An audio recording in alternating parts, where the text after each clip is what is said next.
December 2010 Lee County Foreclosure Trends Report.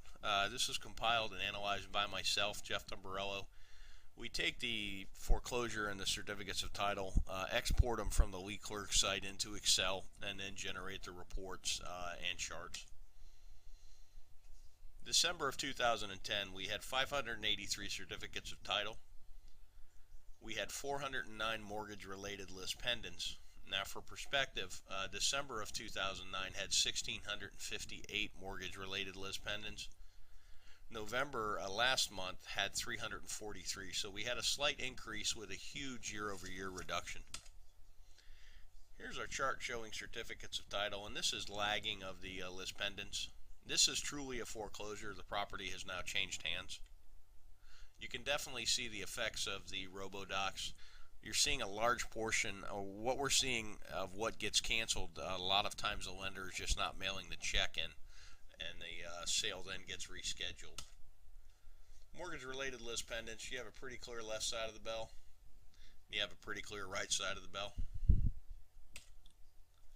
Here's a shorter view with this being the peak of the bell and just as it's slowly ratcheted down.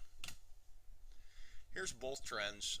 Most interesting thing is in March of 2010 you had the first time the certificates of title went above the list pendants, and that means we're now disposing of more than we're taking in, and that is a huge thing for the public's perception. Everybody has scared themselves to sleep at night that the shadow inventory is hiding in the closet and then the boogeyman is going to come get them. And we're finding the last month we had 15,569 active foreclosure cases at the Lee Clerk of the Court. At the peak, that was 28,000. And due to the fact that we're filing less than we're conveying in certificates of title, and then we also see a fairly significant, about 32% of them are also dismissed via short sale, via modification, via many mechanisms.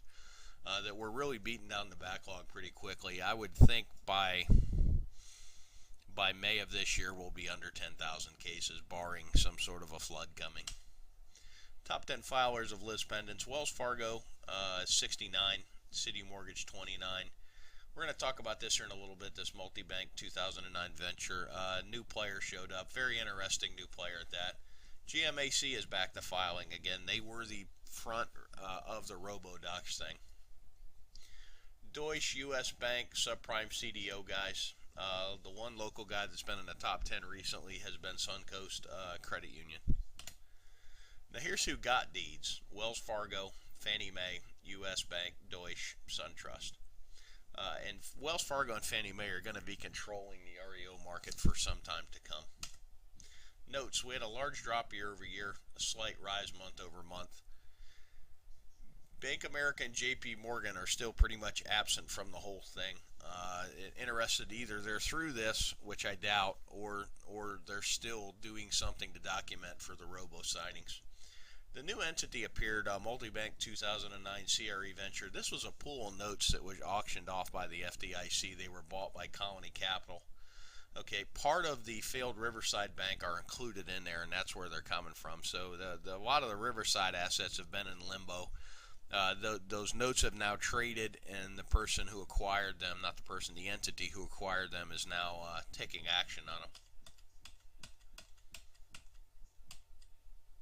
Well, we sure appreciate you watching this. We're going to have our luncheon this week, and we're going to be talking about how much money is actually in the market and in relation to other markets. You can check that out at www.swflreia.com and just click on the button that says luncheon.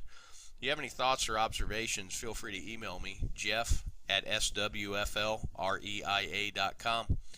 Thanks for watching, and make it a profitable new year.